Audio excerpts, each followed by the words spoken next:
अस्सलाम वालेकुम दोस्तों। आज हम कुछ लेन देन की बातें करते हैं। लेन देन की बातों से मुराद मेरी ये है कि आप किसी भी फ्रीलांस मार्केट प्लेस में जाके अकाउंट क्रिएट करके बिजनेस शुरू करें। आप वहाँ से पैसे लेते भी हो एंड इन सम केसेस आप वहाँ पे पैसे देते भी हो।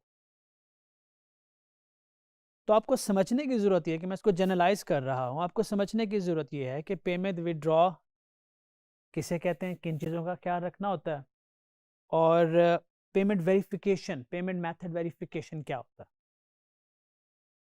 जब आप अकाउंट क्रिएट करोगे कहीं भी, कुछ चीज़ें बहुत जेनेरिक होते हैं, याद रखें ये चेंज होती रहती हैं। एक मार्केट प्लेस, दूसरी मार्केट प्लेस, तीसरी थोड़ा थोड़ा फ़र्क ज़रूर होता है। हम एक जनरल बात कर रहे हैं। तो सबसे पहले आपने ये देखना होता है कि आपने पेमेंट लेनी कैसे है। ब्लाइंडली नहीं लेनी, मतलब कि आपको देखना होता है जब कोई फ्रीलांस मार्केट प्लेस से पेमेंट निकल के आपके बैंक अकाउंट तक आती है तो उस पर कटौतियाँ होती हैं। अब ये डिपेंड करता है उस फ्रीलांस मार्केट प्लेस की पॉलिसीज़ पे। ये डिपेंड करता है कि आप किस मेथड से पेमेंट निकाल रहे हैं।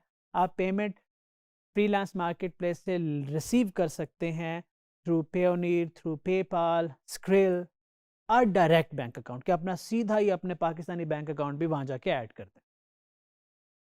और भी ऑप्शन हो सकती हैं, कल को और ऑप्शन आ भी सकती हैं, और इन ऑप्शन में से कुछ ख़त्म भी हो सकता है। किसी फ्रीलांस मार्केट प्लेस पे पेपाल और स्क्रिल होगा, कहीं पे पेयोनीर एंड स्क्रिल होगा, तो होना चीज़ें मोस्टली इन्हीं चीज़ों के गिर्द घूम रही होती हैं। तो थोड़ा बहुत फ़र्क होता है। जब आप पेमेंट विड्रॉ करने लगते हो तो वो आपको बताते हैं कि कितनी पेमेंट आप निकाल रहे हो और कितनी पेमेंट आपकी काटी जा रही है।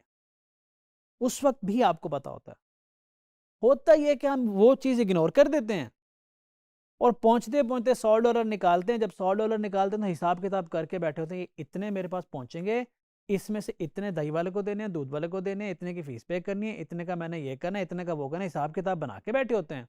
और जब आते हैं तो उसमें से 10-20 हज़ार कम होते हैं, और फिर सवाल आ जाते हैं डिजी स्किल वालों के पास, गूगल के बेचारे के पास। तो आपने समझना, जब आप ये चीज़ें छोटी छोटी देखना शुरू करोगे तो आपको एक ऑप्टिमाइज मेथड मिल जाएगा जहां पे पेमेंट लैंड होने की, आप तक पहुंचने की टाइमिंग कम से कम होगी, और ख़ास तौर पे कटौती कम से कम होगी, और आपसे से ज़्यादा पैसे आप तक पहुंचेंगे कम से कम टाइम में, सिर्फ इतनी सी स्टडी करने से, इतनी सी चीज़ देखने से। अब हम आते हैं पेमेंट वेरिफिकेशन क्या। आप पेमेंट करते कब हो और उसमें कैसे करना चाहिए। कुछ फ्रीलांस मार्केट प्लेसेस ऐसी हैं, जब आप अकाउंट क्रिएट कर रहे होते हो तो वो कहते हैं जी आप ना हमें अपना कोई डेबिट कार्ड, क्रेडिट कार्ड बताएं कि आप हमें पे कैसे, अपना कार्ड ऐड करें। सबसे पहले तो आप इनिशियली अवॉइड करें कार्ड ऐड करना, क्योंकि कार्ड या कोई पेमेंट मेथड इसलिए ऐड किया जाता है कि आपने अपने प्रोफाइल को अपग्रेड करना है, अपने अकाउंट को अपग्रेड करना है, कोई पर्क्स खरीदने हैं, कोई बेनिफिट्स खरीदने हैं। वो भी तो बिजनेस मैन है ना, फ्रीलांसिंग मार्केट प्लेस भी तो बिजनेस मैन है ना at the end of the day. वो थोड़ा थोड़ा आपको आप सेलिंग करते रहते हैं, चीज़ें ये खरीद लो, ये ले लो, इससे ये फ़ायदा होगा, इससे ये फ़ायदा होगा, होती सस्ती हैं लेकिन आपको लेनी पड़ती हैं। जब आप इनिशियली सीख रहे होते हो और आप अपना पेमेंट मेथड ऐड कर लेते हो, इधर से एक प्रोजेक्ट की फ़ीस आपके अकाउंट में पड़ी होती है, आप कोई हल्की सी मिस्टेक करते हो वो निकल जाती है, क्योंकि आप बेसिकली फ्रीलांस मार्केट प्लेस को जा रहे हैं, भाई पैसे ज़रूरत हो ना इससे निकाल लेना। ये पता है कैसे हो गया? ये ऐसे होता है कि जैसे ना घर वाले कहें कोई कोई आपके पास ना 1 लाख कोई अमाउंट रखवा के चला जाए और उसे कह के इस्तेमाल ज़रूरत पड़े तो ये पैसे इस्तेमाल कर लेना। आई नो कि घर वाले ऐसे करते नहीं हैं, हमारी कोई इतनी अच्छी रेपुटेशन नहीं है क्योंकि मैं लाखों रुपए ये कह के जाए कि भाई इस्तेमाल कर लेना अपनी मर्जी से। लेकिन फिर होता क्या उन पैसों के साथ, फिर हम इस्तेमाल कर लेते हैं। जब आप पेमेंट मेथड ऐड कर रहे होते हो तो आप उन्हें कह रहे होते हो कि यार अगर मैं कोई ऐसा एक्शन परफॉर्म करूँ, कुछ खरीदूँ, कुछ अपग्रेड करूँ, तो आप इधर से पैसे काट लीजिएगा। Don't do that. कोशिश करें ना करें, बट दैट डिपेंड्स कि आप किस फ्रीलांस मार्केट प्लेस में। देयर आर प्लेसेस जहाँ पे इनकी जरूरत नहीं होती, देयर आर प्लेसेस जहाँ पे मैंडेटरी भी हो सकता है। वो कहेंगे नहीं जी पेमेंट मेथड तो ऐड करना ही करना है आपने। और फिर जब पेमेंट मेथड आप अपना ऐड करते हो तो वो उसको वेरीफाई करते हैं। इस पे लोगों को बड़ी कंफ्यूजन होती है। वेरीफाई कैसे करते हैं कि वो एक छोटी सी ट्रांजैक्शन करेंगे और देखेंगे कि वो ट्रांजैक्शन सक्सेसफुल हुई, मतलब $1 कोई काटेगा आपका, कोई $2 काटेगा, कोई आधा डॉलर काट लेगा, देखेगा अच्छा जी ये पेमेंट हमने प्रोसीड की, हो गई है, हम तक आ गई है, ठीक है जी पेमेंट मेथड आपका वेरीफाई हो गया। उसमें भी बड़े क्वेश्चंस होते हैं, तो जब ऐड करना पड़ ही जाए तो ये याद रखिएगा, वो वेरीफाई करेंगे, एक नॉमिनल सी अमाउंट कटेगी, वो टेस्टिंग अमाउंट होगी आपकी, ठीक है।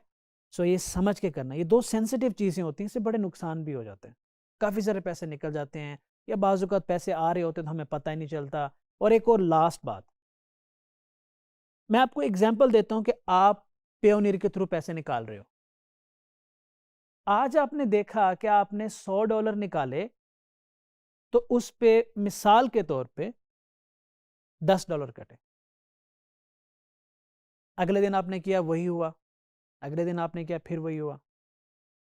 इसका ये मतलब नहीं है कि हमेशा $10 कटेंगे, पेयोनियर अपनी पॉलिसीज चेंज कर सकता है, हो सकता है कि आगे जाके आप देखना बंद कर दें और वो $20 काटना शुरू कर दें। ईमेल्स आती हैं आपको, सब कुछ आता है, उनको इग्नोर नहीं करना। जो पेमेंट मेथड आप यूज़ कर रहे हैं उनकी पॉलिसीज से अवेयर रहें कि वो क्या चेंज कर रहे हैं। पेमेंट मेथड्स वो जब वो ये परसेंटेज चेंज करते हैं तो आपको इन्फॉर्म करते हैं महीनों पहले। प्रॉब्लम ये होती है कि हम सारे ईमेल्स तो पढ़ नहीं सकते उनके, अब इतने सारे ईमेल्स आते हैं, हम कितने ईमेल्स पढ़ेंगे उनके। ये नज़र रखनी है, हमेशा नज़र रखनी है, हमेशा अवेयर रखना है ख़ुद को, और पेमेंट मेथड ऐड करते वक्त बहुत ख्याल रखना है, और पेमेंट विड्रॉ करते वक्त पूरी चीज़ों को स्टडी करना है एवरी टाइम, ठीक है। आप ही का फ़ायदा होगा। अल्लाह हाफ़िज़।